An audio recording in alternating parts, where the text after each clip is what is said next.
மோஸ்ட்டாக நம்ம எல்லாருக்குமே ரொம்ப கனெக்டடான ஒரு விஷயம் வந்து மூவிஸ். ஸோ இந்த 2023ல் எங்களோட டாப் 10 மூவிஸ் ஆஃப் கோலிவுட் 2023 தான் நம்ம பார்க்க போகிறோம்.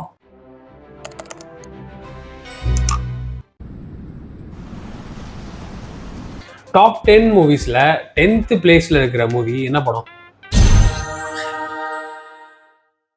ஸோ எங்களோட இதில் வந்து 10th பிளேஸ் வந்து மாவீரன். ஒரு சூப்பர் என்டர்டெயின்மெண்ட் பேஸ்ட் மூவி. சிவகார்த்திகேயன்ட்டு ஒரு other side plus VJS voice அந்த ஒரு காம்போவும் வந்து ரொம்ப பேசப்பட்டது. அந்த டைரக்டரோட ஸ்கிரிப்ட்ஸே பார்த்தோன்னா நம்ம மண்டேலாவாக இருக்கட்டும் இதுவாக இருக்கட்டும், அந்த ஒரு ஸ்கிரிப்ட்ல ஒரு யூனிக்னஸ் இருக்கு. ப்ளஸ் இது இந்த ஒரு ஃபேண்டசி நம்ம நினைச்சு பார்க்க முடியாத ஒரு ஃபேண்டசி. உனக்கு பிடிச்சது இது? யோகி பாபு. எனக்கு யோகி அப்படின்றது பேட்ச் ஒர்க். அந்த அவன் அந்த செவுத்தை ஒடிச்சுட்டு இருப்பான், அவன் சரக்கோட்டுன்ட்டு நீ வந்து நல்லா இது ஒடிச்சு சுகம் கண்டுட்டு அப்படின்ற மாதிரிலாம் இருப்பான். இப்போ நினைச்சாலும் சமசிரி போகுது. எல்லாமே டைமிங் தான். அப்புறம் எஸ்கே அவங்க பெர்ஃபார்மன்ஸும் சூப்பரா. அதெல்லாம் நம்ம சரிதாவும் வந்து சூப்பரா நடிச்சிருந்தாங்க. அண்ட் எஸ்கே வந்துட்டு டான்ஸ் அதெல்லாம் இப்போ எல்லாத்துலயுமே வந்து is proving why is in the top heroes list. So நம்ம லிஸ்ட்ல வந்து 9th பிளேஸ்ல இருக்கிற படம் என்ன? Good night. ஒரு கொரக்ட் தான் மேட்ரு. ஆனா ஒரு கொஞ்ச நேரம் கூட அந்த படம் போரே அடி லாகே கிடையாது. அந்த படம் அழகா போச்சு. ரொம்ப யதார்த்தமா எடுத்த படம். மணிகண்டனோட ஆக்டிங் ரொம்ப ரொம்ப பிடிச்சிருந்தது. கரெக்ட். அவர் வந்து ஆக்சுவலா சூப்பர் ஆக்டர். அவர் நம்ம எல்லாருக்குமே தெரியும், இஸ் ரைட்டர். அவர் ஆக்டிங்கும் எப்பவுமே வந்து பாத்தீங்கன்னா நுணுக்கமா நடிப்பாரு. யதார்த்த நடிப்பு, அந்த பாய் நெக்ஸ்ட் டோர் நடிப்பு அதுல ரொம்ப சூப்பரா இருந்து அவரோட கனெக்ட் ஆக முடிஞ்சது நம்மளால. எனக்கு எப்படி இருக்குன்னா, விஜய் சேதுபதியோட ஸ்டார்டிங் ஸ்டேஜ்ல இருக்கும் தெரியுமா ஒரு ஆக்டிங், அந்த மாதிரி ஒரு பர்சனா நம்மளுக்கு பிடிச்ச ஒரு பர்சனா வந்துட்டு விஜய் சேதுபதி, சிவகார்த்திகேயன். அந்த மாதிரி சிவகார்த்திகேயன் நம்மளை பார்த்து நிறைய அவர் ரசிச்சு பிடிச்சதுனால அந்த நம்ம close to the heart person. இவர் வந்துட்டு நம்ம அந்த மாதிரி ரசிச்சது கிடையாது. அந்த ஆக்டிங் வைஸ்ல எப்ப யாருப்பா இந்த பையன் சூப்பரா நடிக்கிறான். அந்த ஹீரோ முதல் நீ முடிவும் நீ, அதுவும் நல்ல படம். எனக்கு அவன் பேசுறது ஆக்சுவலா அவன் பேசுற ஸ்லாங் ரொம்ப பிடிக்கும் ஆக்சுவலா. ஸோ அவங்களுமே வந்துட்டு ஒரு சட்டிலா ஒரு கேரக்டர், அதை எப்படி பண்ணணும், இந்த ப்ராப்ளம்ஸை இந்த ப்ராப்ளம்க்கு எப்படி நடிக்கணும். இப்போ ஒரு கொரட்டை தான், அது பெரிய பிரச்சனை, அப்படியே ஓவர் ஆக்டிங்லாம் பண்ணாம என்ன பண்ணணுமோ அதை நீட்டா பண்ணியிருந்தாங்க. ஸோ அதனால அதே மாதிரி மற்ற கேஸ்ட் அண்ட் க்ரூஸுமே வந்து நல்லா பண்ணியிருந்தாங்க. ஆமாம், அவன் ஃபேமிலி, ரமேஷ் திலக் அவரோட அந்த குழந்தை விஷயம், அந்த பெர்ஃபார்மன்ஸு அதெல்லாமே கூட நல்லா இருந்துச்சு. ஸோ ஓவரால் அந்த படம் வந்து ஒரு நல்ல படம். ஸோ லிஸ்ட்ல வந்து 9th பிளேஸ்ல வந்து குட் நைட் இருக்கு. 8th பிளேஸ்ல இருக்க மூவி என்ன தெரியுமா? ஹயபாய் கொஞ்சம் அப்படி தள்ளுங்க. இன்றுல வந்து ஒரு வடக்கனோட கேரக்டரை வச்சு மூவ் ஆன ஒரு படம்ன்ற சொல்ல வரேன். வடக்கன் அப்படி போயிட்டு. எஸ். ஏன்டா இப்படி ஹேட்ரட் ஃபார்ம் பண்ணிட்டு இருக்கீங்க? வடக்கன்ஸ்க்கலாம் அதே தான்டா. அந்த ஹேட்ரட்லாம் ஃபார்ம் பண்ணக்கூடாது, ஒரு மனிதாபிமானத்தோட வாழணும் அப்படின்னு சொன்ன ஒரு பியூட்டிஃபுல்லான ஒரு படம் அயோத்தி தான் வந்துட்டு நம்மளோட லிஸ்ட்ல ஒரு 8th பிளேஸ் பிடிச்சிருக்க படம். அந்த படத்துல வந்து ஒரு அழகான கருத்து இருக்கும். நம்ம வீட்டில் நம்ம பார்ப்போம்ல, அப்பா இருந்தாருன்னா அவங்களுக்கு பயந்துட்டு தான் வந்துட்டு அந்த அம்மா இருப்பாங்க. பட் என்னதான் இருந்தாலும் அவங்க அந்த கேரிங்ன்றத வந்து விட்டு கொடுக்க மாட்டாங்க, அவங்களுக்காக வாழ்வாங்க. ஒருத்தவங்க இதெல்லாம் விட நம்ம கூட இருக்கிற வரையும் அவங்க அருமை தெரியாது. அவங்க போனதுக்கு அப்புறம் தான் அவங்க அருமை தெரியும். அவங்க நம்மளுக்கு எவ்வளோ பண்ணியிருக்காங்க. சின்னதாக இப்போ ஒன்று பண்ணுவாங்க, நம்ம எரிஞ்சு விழுந்துட்டு போயிருப்போம். ஆனால் இன்னைக்கு அவங்க போனதுக்கப்புறம் அந்த சின்னது பண்ண கூட நமக்கு ஒருத்தவங்க இல்லையேன்னு ஒரு மாதிரி நம்மளை திங்க் பண்ண வச்ச ஒரு படம். அதுல வந்து இந்த மதம் பத்தி பேசியிருப்பாங்க, எல்லாமே இருந்திருக்கும். இந்து முஸ்லிம்ஸ்னா இப்படி பாக்குறது, நார்த் இந்தியா சவுத் இந்தியா, அந்த வடக்கன். இன்னைக்கு நம்ம ஊருக்குள்ளேயே நிறைய பிரச்சனை நடக்குது. மேல் டாமினன்ஸ் பத்தி பேசியிருப்பாங்க. ஈக்குவாலிட்டி, பையன் எப்படி பார்க்கணும் அப்படின்றது, ஒரு பொண்ணோட டிசிஷனுக்கு வந்து அவ்வளோ வேல்யூ கொடுக்காம இவ்வளோ பார்த்துருப்பாங்க. பட் அதெல்லாம் தாண்டி நம்ம ஊரோட நேச்சரே வந்து ஹெல்ப் பண்றது தாங்க. அதை வந்து ஒரு அழகா ஒரு தீபாவளி அன்னைக்கு ஒரு சிச்சுவேஷன்ல இருக்கும், அன்னைக்கு போயிட்டு யாருமே ஹெல்ப் பண்ணுறதுக்கு ஆள் இல்லைன்னும் போது ஒருத்தன் அவ்வளோ எஃபர்ட் போட்டு அவ்வளோ காசு இது பண்ணி ஹெல்ப் பண்ணுறான்னா, அந்த ஒரு ஹெல்ப்பு, அந்த மனிதாபிமானம்லாம் இன்னைக்கு எவ்வளோ இருக்கா இல்லையான்றது நமக்கு தெரியல. ஆமாம், லைச்சா இப்படி ஒரு ஹெல்ப் பண்ணுற ஒருத்தவங்க வந்து கண்டிப்பாக எல்லா லைஃபையும் வந்தால் எவ்வளோ நல்லாயிருக்கும், அந்த ஒரு ஃபீல் கொடுத்துச்சு. ப்ளஸ் சசிகுமாருக்குமே ரொம்ப நாள் கழிச்சு ஒரு நல்ல படம் மெசேஜ். இதுதான் வந்து நம்மளோட லிஸ்ட்ல 8th பிளேஸ்ல இருக்கு. 7th பிளேஸ்ல இருக்க படம் வந்து என்ன தெரியுமா? சரி, வரும்போது வண்டி எங்க விட்ட? இதோ உங்க கேட் கிட்ட விட்டு வந்திருக்கேன். டேய், அங்க ஏன்டா விட்ட? அந்த நாள் சண்டேக்கு வருவான்டா. ஏன்டா நீ இப்போ போயிட்டு நான் வந்து போலீஸ் ஸ்டேஷன் போகணும், அவன் என் மண்டையை உடைக்கணும், இவன் இங்க போகணும், ஏண்டா அவன் வேலையை நான் விட்டு தூக்கணும். ஸோ அதாங்க இந்த பார்க்கிங் பிரச்சனை, இது ஒரு தீராத பிரச்சனை. ஆக்சுவலா நிறைய பேர் இந்த ஃபிளாட்ஸ்ல இருக்கிறவங்க எல்லாருமே இதை ஃபேஸ் பண்ணியிருப்பாங்க. இந்த மூவில அதை கொஞ்சம் உன் மனசுக்குள்ள நீ ஒரு வன்மத்தை வச்சிருப்பல, அந்த வன்மத்தை கக்குனா என்ன ஆயிருக்கும். நிறைய இடத்துல இப்போ எல்லா இடத்துலையுமே இந்த பார்க்கிங் ப்ராப்ளம்ஸ் இருக்கும். உங்கள் வீட்டில் இருக்கும், எங்கள் வீட்டில் இருக்கும். நம்ம என்ன பண்ணுவோம்னா, என்னதான் இருந்தாலும் சரி அவங்க தான் நம்ம கூட இருக்காங்க, நம்ம கூட இருக்கிறவங்கன்ற சில சகிப்புத்தன்மையோட நம்ம அட்ஜஸ்ட் பண்ணுறோம். முகத்தை தான் நம்ம பார்க்கணும், நாளைக்கு அவங்களும் நமக்கு ஒன்றுத்துக்குனா வருவாங்கன்ற ஒரு விஷயத்துல வந்து நம்ம சகிச்சுட்டு பண்ணுறோம். பட் அந்த சகிப்புத்தன்மை மட்டும் இல்லைன்னா எவ்வளோ எக்ஸ்ட்ரீமுக்கு கொண்டு போவோம் அந்த சிச்சுவேஷன்ற ஒரு விஷயத்த சொல்கிற படம். அதில் பெர்ஃபார்மன்ஸ் வைஸ் சொல்லணும்னு வச்சுக்கோங்களேன், எம்எஸ் பாஸ்கர் சார் எப்பா என்ன நடிப்பு. நான் வந்து அந்த யார் சூப்பராக நடிச்சிருந்தாங்கன்னா, நான் first MS Bhaskar, second Induja, அப்புறம் தான் ஹரிஷ் கல்யாண். எனக்கு அப்படியே சொல்லுவீங்க. இந்துஜா எவ்வளோ சூப்பராக நடிச்சிருந்தான்னு நீங்கள் நினைக்கிறீங்க. அந்த கேரக்டரை அவ்வளோ அழகாக கேரி ஓவர் பண்ணியிருந்தா. ஒரு ப்ரெக்னென்ட்டும் கண்ட்ரோல் பண்ணுற ஒரு இதுவாக இருக்கட்டும். ஆனால் அந்த பெர்ஃபார்மன்ஸு எங்கேயுமே இது பண்ணல. ஹரிஷ் கல்யாண் வந்துட்டு நான் ஒரு சில இடத்துல எம்எஸ் பாஸ்கர் முன்னாடி பண்ணும்போது கொஞ்சம் பாஸ்கர் வந்து முதல்ல மாதிரி தூக்கி அவர் சாப்பிட்டு போயிட்டாரு. நான் நல்லா நடிக்கலன்னு சொல்ல, எம்எஸ் பாஸ்கர் சில சீன்ஸ்ல வந்து ஈக்குவலாவே நடிச்சிருந்தோம். அந்த போயிட்டு சண்டை போடுற சீனு, அந்த அடிச்சுப்பாங்கல்ல, அந்த சீன்ஸ்லாம் வந்து ஆக்சுவலா நல்லாவே பண்ணிருந்தோம். விஷயம் என்னன்னா, கோவம்ன்றத வெளிப்படுத்துறது ஆக்டிங்ல ஈஸி. கோவம்னா கத்துறது, முறைக்கிறது அப்படின்னு போயிடும். பட் அதை தாண்டி அந்த ஒரு வெஞ்சன்ஸ் இருக்கும். அதை இவர் காமிச்சிருப்பாரு. அவர் கண்ணிலே காமிச்சு அவர் பாக்குற ஒரு பார்வை, அந்த வயிற்றுச்சல், இரிட்டேஷன், அதை கண்ணில் காமிச்சு போயிட்டே இருந்தாரு. அதை பண்ண முடியல. நல்ல ஃபேஸ் ரியாக்ஷன்ல ஓகே வந்து ரொம்ப வன்மத்தோட இருக்கா. அது நம்ம இப்ப நம்மளே ஒரு கோவத்துல இருந்தோம்னு வச்சுக்கோங்க, வீட்டுக்கு வருவோம், வீட்டுல ஏதாவது கேட்பாங்க, ஒன்றும் இல்லை சட்னி வேணுமா, எந்த சட்னி வேணும்னு கேட்பாங்க. அது ஒரு கேள்வியா அதுக்கும்? ஆனா அதுக்கே நம்ம என்ன பண்ணுவோம், ஏதாவது ஒன்று பண்ணு போ, சும்மா இதெல்லாம் ஒரு கேள்வின்னு கேட்டிருப்பியான்ட்டு நம்ம அதையே சண்டை போடுற ஒரு சொசைட்டில தான் இருக்கும். கரெக்டா? வெளிக்கோவத்தை நம்ம வீட்டில் காமிச்சிட்டு போயிடும். அந்த இதெல்லாம் வந்து ரொம்ப ரியலிட்டியா நம்மளை சுற்றி நடக்கிற விஷயங்கள் எல்லாத்தையுமே வந்துட்டு அழகா ஒரு கோர்வையாக கொத்து பண்ணியிருந்தாங்க. ஸோ பார்க்கிங் எங்கள் பாயிண்ட் ஆஃப் வியூவில் ஒரு நல்ல really good 6th place. 6th பிளேஸில் இருக்க படம் வந்து எனக்கு ஆக்சுவலாக ரொம்பவே பிடிச்ச படம் இருகப்பற்று. என் ஃப்ரெண்ட் ஒருத்தர் இருக்கான், ஓகே, அவனுக்கு இந்த படத்தை சஜஸ்ட் பண்ணேன். பாடுறா, வீட்டில் ஒய்ஃப் கூடலாம் சண்டை வராது, ரிசால்வ் பண்ணிப்பேன்னு பாடுறா அப்படின்னு. இந்த படத்தை பார்த்ததுலேருந்து 1 மாசமா சண்டை போட்டுட்டு இருக்கேன். ஆக்சுவலாக எங்கள் வீட்லேயுமே நாங்கள் பார்த்தோம். எனக்கு வந்துட்டு ஒரு கேரக்டர் அதில் அந்த ஸ்ரீ அண்ட் அந்த பொண்ணு சஞ்சனா ஐயப்பன் இருக்காங்க, அந்த அவங்களோட ஸ்டோரி வந்து நிறைய விஷயத்துல எனக்கும் அவளுக்கும் கனெக்ட் ஆச்சு.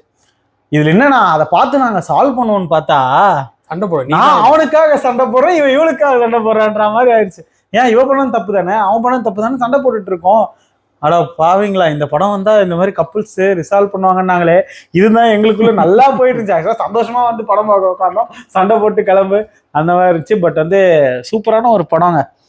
எல்லா கப்புள்ஸையும் கவர் பண்ணிட்டாங்க. எல்லா டைப் ஆஃப் அந்த 3 types ஆஃப் கப்புள் காமிச்சாங்கல்ல, 3 கப்புளுக்கும் சில சீன்ஸ் விஷயம் கனெக்ட் ஆகும் நம்ம லைஃப்ல. அந்த அதுலயும் அந்த வித்தார்த்தோட பிசினஸ் பார்ட் ரொம்ப செம்மையா பேசியிருப்பான், அவன் செம்மையா அடிச்சிருப்பாரு அந்த சீன்ல. பிளஸ் அந்த அவ குண்டா இருக்கான்றதான் இவன் பிரச்சனைன்றது, அது அவன் பிரச்சனையே இல்ல, ஆனா அதுதான் அவன் பிரச்சனை நினைச்சிட்டு இருந்தான்.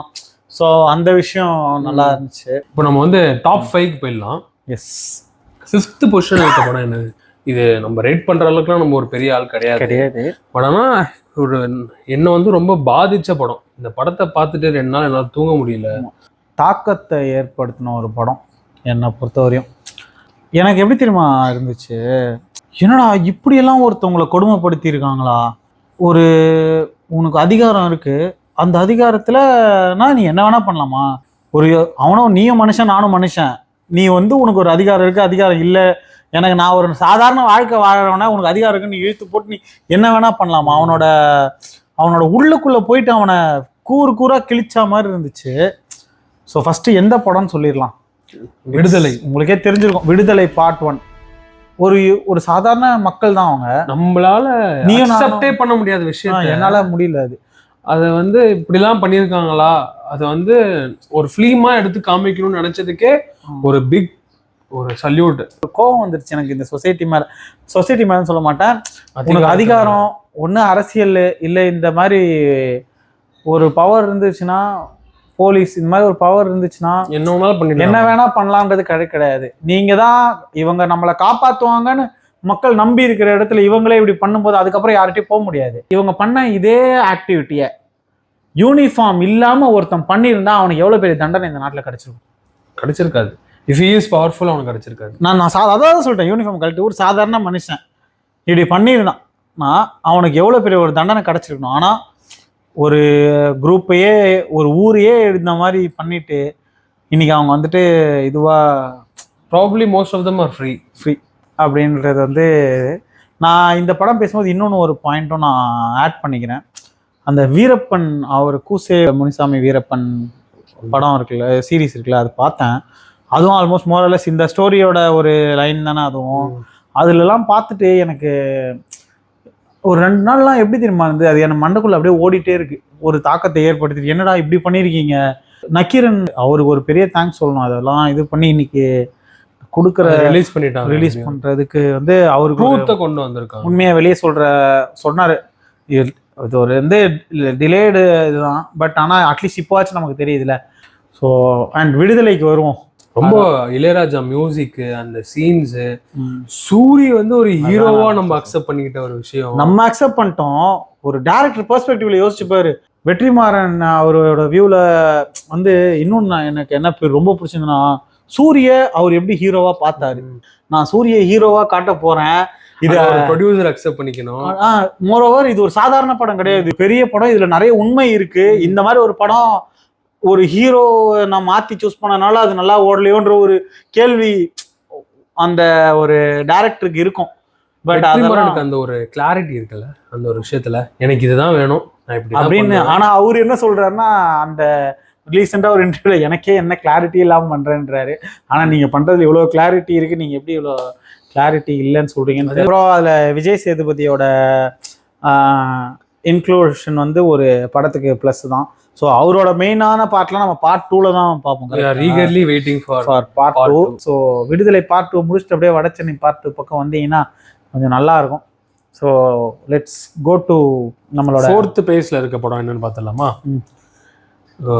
ஒரு ஹியூமன் ரிலேஷன்ஷிப் எப்படி எவ்வளோ நல்லதா இருக்கும், இந்த சேம் டைம் ஹியூமன் வந்து எவ்வளோ கேவலமாகவும் இருக்க முடியும் அப்படின்றத காமிச்ச படம் தான். எனக்கு இந்த வருஷத்துல என்னோட ஃபேவரட் படம். நம்ம எல்லாரும் கலந்து டிசைட் பண்ணாம டாப் 1 கொடுக்கணும்னா நான் இந்த படத்துக்கு தான் கொடுத்துருப்பேன். நம்ம பேசின மாதிரி எனக்கு ரொம்ப ரொம்ப பிடிச்ச படம், அமேட்டு என்ன ரொம்ப ரொம்ப பாதிச்ச படம் சித்தா. சூப்பர் ஆன படங்க, ரொம்ப ரொம்ப ஒரு அழகான படம். சித்தார்த்தோட பெஸ்ட் மூவி. சாதாரண மனுஷன், அந்த இயல்பான ஒரு நடிப்பு இருந்துச்சு, ஆக்டிங் பண்ணாம ஒரு இயல்பான நடிப்பு அது இருந்துச்சு. பிளஸ் அந்த குழந்தைங்களோட அவருக்கு அந்த கனெக்ட் பண்ண விதம்லாம் நம்ம எப்படி நம்ம வீட்டுல இருக்கிற குழந்தைங்களோட விளையாடுவோமோ அந்த ஒரு பர்சனலா எனக்கு ஒரு கனெக்ட் இருந்துச்சு. ஸோ அந்த படம் வந்து எனக்கு ரொம்ப பிடிச்ச படம். மியூசிக்கும் வேற லெவலுங்க, ஒரு மாதிரி அழகா இருந்துச்சு படம் இந்த படமும். பிளஸ் அந்த சைல்டு அபியூஸ்ன்ற ஒரு விஷயத்த ரொம்ப மூஞ்சி சுளிக்காத மாதிரி, ஆனா செருப்பால் அடிச்ச மாதிரி ரொம்ப பயப்படுற மாதிரியும் காமிச்சு அந்த டைரக்டர் ரொம்ப அந்த நீட்டா அந்த அந்த அன்னி கேரக்டர் எல்லாம் வந்து அந்த அன்னி கேரக்டருக்கும் இந்த பையனுக்கும் மாதிரி ஒரு அந்த ஒரு கேரக்டரைசேஷனை வந்து ரொம்ப அழகா, அதாவது நான் சொல்லி வாயால சொல்லாம நான் ஸ்கிரீன்ல இப்படி காமிப்பேன்ப்பா அப்படின்னு மட்டும் இல்ல, இவங்க ஒரு அக்கா பையன். ஒரு சீன்ல கூட சித்தார்த்த வந்து ஜட்டியோட அடிச்சு உட்காந்துருப்பாங்களா, அப்ப அவங்க ஐயோ என் புள்ள அப்படின்னு சொல்லி அப்படிதான் கத்துவாங்க. கரெக்ட். சோ அதெல்லாம் வந்து சின்ன சின்ன சூப்பரா காமிச்சிருப்பாங்க. அதே மாதிரி அந்த சித்தப்பா அந்த குழந்தை அவன் வந்து அவனோட குழந்தையா பாக்குறான். ஆமா, அதே மாதிரி ஒரு கொடூரமான வில்லன் அப்படிலாம் இல்லாம ஒரு கேவலமான ஒருத்தன் பார்க்கும்போது அவங்களுக்கு ஒரு பயம் வந்துச்சு, அந்த மாதிரி காமிச்சாங்க. பட் அதுதான் நான் அதுல எனக்கு வந்து அந்த டேரக்டர் எப்படி கம்மி பண்ணா, உனக்குள்ள உங்க கூட சுத்திட்டு இருக்க ஒரு சாதாரண ஆள் தான், நம்மளுக்குள்ளேயே ஒருத்தன் இருக்கான், அவன் கூட இந்த மாதிரி பண்ணா. ஸோ நம்ம தான் நம்ம குழந்தைய வந்து நம்ம தான் கேர்ஃபுல்லா பாத்துக்கணும் அப்படின்ற ஒரு விஷயத்த காமிச்சிருந்தாங்க. இப்போ இந்த மாதிரி ஒன்று நடந்ததுன்னா நம்மளோட அடுத்த ஆக்ஷன் என்னன்னா, அவனை நான் சும்மா விட மாட்டேன், ரிவெஞ்ச் எடுப்பேன்னா இருக்கே தவிர அப்படிதான் இருக்கு. பட் இதுல ரொம்ப அழகா அந்த விக்டிம் ரெக்கவர் ஆனாங்களா, அந்த ஒரு விஷயத்த நம்ம யோசிக்கிறது. ஆச்சுன்னா எவன் பண்ணா அவன் மேலதான் கோவத்தை காட்டுறான், அவன் பண்ணிட்டு போயிடுறான். அவன் வந்து இங்க உன் லைஃப்குள்ள அதுக்கப்புறம் வர்றது இல்லை, உன் லைஃப் வந்தா இது பண்ணிட்டா போயிட்டான். அவனை பழி வாங்கிறதுல கான்சென்ட்ரேட் பண்றதை விட இவங்களோட ரெக்கவரி இல்லைன்ட்டு அந்த அந்த ஆக்ட்ரஸ் அவங்க ஹீரோயினோட பர்ஃபார்மன்ஸ் அல்டிமேட். அவங்க கேரக்டர் அவங்க ஆக்சுவலாக நிறைய படம் நடிக்கிறாங்க, அசால்ட்டாக வராங்க, நல்லா பெர்ஃபார்ம் பண்ணிட்டு போயிட்டே இருந்தாங்க. ஸோ சித்தா தான் வந்து எங்களோட 4th பிளேஸ்ல இருக்கிற படம். நம்ம லிஸ்ட்ல இப்போ டாப் 3 மூவிஸ் கொண்டோம். அதுக்கு முன்னாடி டாப் 3ல என்னெல்லாம் படம் வரும்னு இப்போ இந்த டைமில் நீங்கள் நினைக்கிறீங்கன்றதை வந்து கமெண்ட்டில் போடுங்க. நாங்கள் டைமில் கண்டிப்பாக செக் பண்ணி பார்ப்போம். நீங்கள் உங்களோட டாப் 3 என்னன்றதை நாங்களும் தெரிஞ்சுக்கணுன்னு ரொம்ப ஒரு ஈகராக இருக்கும். நம்ம டாப் 3 போயிடலாம். அந்த காலத்தில் ஆதி காலத்தில் வந்த ராட்சசனுக்கு அப்புறமா வந்த ஒரு நல்ல ஒரு த்ரில்லர் படம் போர் தொழில். ஸ்க்ரீன் பிளே, கேஸ்டிங்கு, மியூசிக்கு, ரைட்டிங் எல்லாமே செம்மையாக இருந்த ஒரு படம்னா போர் தொழில். ஒரு த்ரில்லருக்கு என்னெல்லாம் தேவையோ அது எல்லாமே இந்த டிடெக்டிவ்ஸ் படம், குட் காப் பேட் காப், அந்த மாதிரி அந்த சரத்குமார் அசோக் செல்வன் காம்பினேஷனும் வந்து சூப்பரா இருந்துச்சு, பார்க்க பிடிச்சிருந்துச்சு. நல்லா 2 பேருமே சூப்பரா போட்டிக்கு போட்டு நல்லா செம்மையா நடிச்சிட்டாங்க. அந்த சஸ்பென்ஸ் எப்படியெல்லாம் கிரியேட் பண்ணணும், எங்கெல்லாம் கிரியேட் பண்ணணும், அதை பிரேக் பண்ணுறதும் ரொம்ப சில்லியாக இல்லாமல் நல்லா நம்ம ஈஸியாக சில மோஸ்ட்டாக நம்ம இந்த த்ரில்லர் படம் பார்க்குற பெர்ஸ்பெக்டிவ் எப்படி இருக்குன்னா அடுத்து இதுதான் பாரு அப்படின்னும் நம்ம படைச்சதே அப்படியே நடக்கும். இது வந்து அப்படி இல்லாம இருந்தது. அதுதான் இந்த படத்தோட வந்து ஒரு படம் பெரிய சக்சஸ். ஓகே அப்படின்னு பார்க்கும்போது அதுக்கப்புறமா இன்னொரு ட்விஸ்ட் வருது, அந்த ட்விஸ்ட் இதை விட நல்லா இருக்கு. அதுக்கப்புறமா இன்னொரு ட்விஸ்ட் வருது, அது இதை விட நல்லா இருக்கு. அந்த மாதிரி அந்த ஜம்ப் ஷாட்ஸ் அது எல்லாமே வந்து நல்லா வெயிட்டா நிறைய ட்விஸ்ட் வந்தாலும் இந்த ட்விஸ்டோட அந்த ட்விஸ்ட் வந்து இன்னும் மாசா இருக்கணும், அப்பதான் நல்லா இருக்கும். அதுவும் சூப்பரா கொடுத்து பண்ணியிருந்தாங்க அந்த டைரக்டர். இது ஒரு டைரக்டரோட ஒர்க் தான். குட் மூவி, தரமான மூவி, சூப்பரான படம், ரொம்ப சாட்டிஸ்ஃபைடான மூவி 2023ல. ஓகே, அண்ட் அடுத்து டாப் 2. எஸ், எங்களுக்கு ரொம்ப எங்கள் எல்லாருக்குமே இது வந்து ரொம்ப பிடிச்ச படங்க.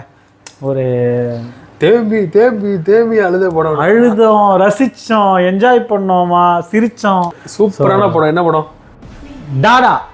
கவினை வந்துட்டு அந்த ஒரு டாப் ஹீரோஸ் லிஸ்ட்டில் வந்து இந்த படம் வந்து உட்கார வச்சுட்டு போயிட்டே இருந்துச்சுங்க. நல்ல ஆக்டரு, உனக்கு வந்து ஒரு செமையாக ஒரு ஃபேன் பேஸ் வரப்போகுது, உனக்கு நிறைய பேருக்கு பிடிக்க போகுது, எல்லாருக்குமே கவினை பிடிச்சோம். இந்த படம் ஆக்டராக எஸ்டாப்ளிஷ் பண்ண படம் சூப்பராக இருந்துச்சுங்க. அந்த படம் ஆரம்பிச்சதுலேருந்து இவங்க 2 பேர் லவ் பண்ணுற விஷயமா, ஃபர்ஸ்ட் அந்த லவ் சீன்ஸ் ரொம்ப நல்லா இருக்கு. அதுக்கப்புறமா குழந்தை பிறந்து அந்த போயிட்டு போற சீன், இவன் சஃபர் பண்ணுவான்ல, அந்த லவ்வோட இந்த குழந்தைய பார்த்துப்பான், போய் விட்டுட்டு வந்துருவான் ஆசிரமத்துல. அதுக்கப்புறமா அந்த சீன்ல எடுத்துட்டு அப்புறம் அந்த ஒரு சாங் நல்ல ஒரு டைலாக் வரும்ல, இவன் வந்து ஸ்டோரியோ ஏதோ போடுவான்னு சொல்லும்போது, நான் பெத்தவளுக்கே காட்டக்கூடாதுன்னு நினைக்கிறேன், நீ என்னடா மற்றவனுக்கு காட்டிட்டு இருக்க அப்படின்ற ஒரு மேட்ரு, அதெல்லாம் வந்து சூப்பராக இருந்துச்சு. அந்த ஃப்ரெண்டு கேரக்டர் சொல்லியே ஆகணும், அந்த பையன் சூப்பருங்க. அந்த படத்தில் என்ன பண்ணணுமோ, ஒரு கஷ்டமா அவனால் முடியுதோ முடியலையோ, சரிடா நான் உனக்காக இருக்கேன்னு அந்த சொல்கிற ஒரு கூட இருக்க ஒரு சப்போர்ட். நம்ம எல்லாருக்குமே அந்த ஒரு ஃப்ரெண்டு கேரக்டர், சரி இப்படி ஒரு ஃப்ரெண்டு நமக்கு இருக்கணும், இல்லைனா நமக்கு இருந்ததுன்னா நம்ம ஓகே இந்த ஃப்ரெண்டு நமக்கு இருக்கான், நமக்கு ஒரு ஃப்ரெண்டு இருக்கான்ல அப்படின்ற ஒரு ஃபீல் பண்ண வச்ச ஒரு படம். அந்த குழந்தையும் அழகு, குழந்தையும் அவங்க அப்பா ரிலேஷன்ஷிப் செம்மையா இருக்கும். கவினுக்கும் அந்த குழந்தைக்கும் ப்ளஸ் அபர்ணா தாஸ் வந்துட்டு நம்ம எல்லாருமே வந்து அவ என்ன இப்படி பண்ணிட்டாலேன்றதான் நினைப்போம். பட் அந்த கிளைமேக்ஸ்ல அந்த ஒரு ஒரு ப்ராப்பர் நீட்டான ஒரு ஜஸ்டிஃபிகேஷன் அழகா இருந்துச்சு. நம்மளால அதை அக்செப்ட் பண்ணி, அதுக்கப்புறமா நம்ம எவ்வளவு அந்த பொண்ணு ஹேட் பண்ணிட்டு இருந்தோமோ அந்த செகண்ட்ல அந்த மாறிடுச்சு. Best of 2023. அடுத்து டாப் 1ல என்ன படம் இருக்கும்? நம்பர் 1ல என்ன படம் இருக்கு? ஃபர்ஸ்ட் வந்து நான் சொல்றேன் இந்த படத்தை, அதாவது இந்த படமே வந்து சினிமாவுக்கு ஒரு ட்ரிபியூட். என்ன பொறுத்தவரையும் சினிமாவை அப்படியே வந்து க்ளோரிஃபை பண்ணி, வாவ் இதாடா சினிமா, இது சினிமாக்காக நான் எடுக்கிறேன், சினிமாவோட பவர் என்னன்னு காமிச்ச ஒரு படம் ஜிகிர்தண்டா XX. இந்த படமுமே வந்துட்டு ஃபர்ஸ்ட் ஒரு கிளாப். ஆமாம், கார்த்திக் சுப்ராஜ் அவர்களே தரமான செய்கை, சரியான படம். அதாவது இதை நான் எப்படி டிஃபைன் பண்ணோன்னா, ஸ்கிரிப்டும் ஆக்டிங்கும் ஒரு கரெக்டான பாயிண்ட்ல மீட் ஆனாதான் சினிமா. இதில் வந்து ஸ்கிரிப்டும் ஆக்டிங்கும் ப்ராப்பராக ஒரு பாயிண்ட்ல மீட் ஆகி அந்த ஸ்கிரிப்டை எலிவேட் பண்ணி ஒரு படமாக நம்மளுக்கு ப்ரெசென்ட் பண்ணியிருக்காங்க. இந்த படம் உண்மையாக சொல்கிறேன், ஜிகிர்தண்டா பார்ட் 1ஓட எனக்கு இது ரொம்ப ரொம்ப பிடிச்சிருந்துச்சு. கார்த்திக் சுப்ராஜோட பெஸ்ட் மூவி, கெரியர் பெஸ்ட், லாரன்ஸோட பெஸ்ட் மூவி. அதாவது நம்ம எஸ்ஜே சூர்யா ப்ரொடக்ஷன் நடிச்சிருப்பார்ல, அவருக்கு நம்ம நிறைய படத்துல கிளாப் தட்டி இருப்போம், எக்கச்சக்கமா கிளாப் தட்டி இருப்போம். ஆனா இந்த படத்துல தான் நம்ம ராகவா லாரன்ஸ்க்கு வந்து புல்லரிச்சு கிளாப் தட்டின படம்னா இதுதான். இந்த ஒரு படத்துல நான் அவர் ஒரு பெஸ்ட் ஆக்டரா பார்த்தேன். அவர் அடிக்கலாம்டா, இவர் அடிச்சா ஒருத்தன் போய் விழுவான்டா, அந்த ஒரு கேரக்டர், ஸ்ட்ராங்கான ஒரு கேரக்டர் சூப்பராக கேரி ஓவர் பண்ணியிருந்தாரு.